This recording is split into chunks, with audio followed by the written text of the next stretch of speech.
when and how do you ask an umpire for help? That's a great question. When there's a play on the field of just whether someone is safe or out, it is the coach. I mean, it's the umpires. It's their call, right? Now, if there's a play at first base and you felt that the first baseman pulled their foot off the bag, you go out to the field umpire.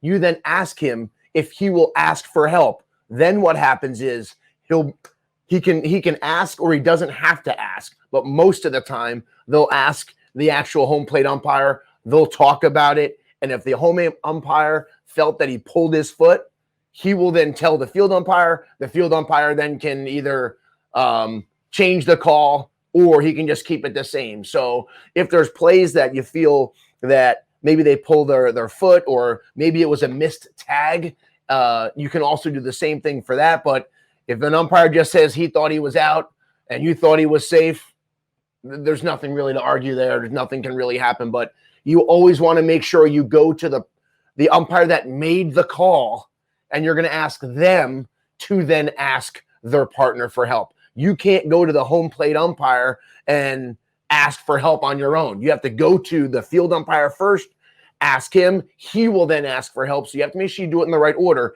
If not, they won't override one another unless asked the right way. So you as a coach, you can't just freak out if you thought somebody was safe and just go to the other umpire and be like, did you think it was out? Well, he's not going to say anything because it's not his call. You have to go to the proper umpire, and then they'll make the call that way, because we see that all the time.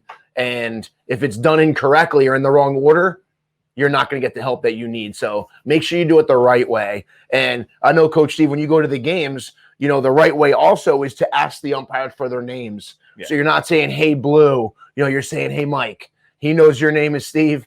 You know his name is Mike, and you call timeout. You do it professionally. Hey, Mike, can you ask help? Can you please ask Dave for help?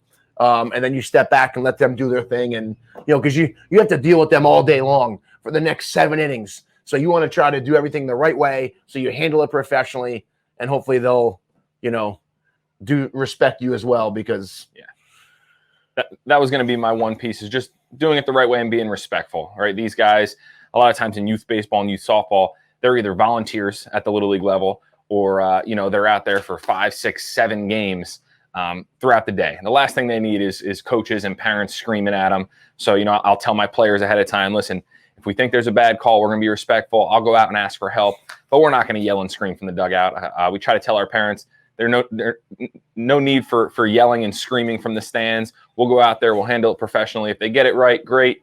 If they don't, let's move on. Again, these guys, they're not major league umpires, right? They're going to miss calls sometimes. They're going to make the wrong call.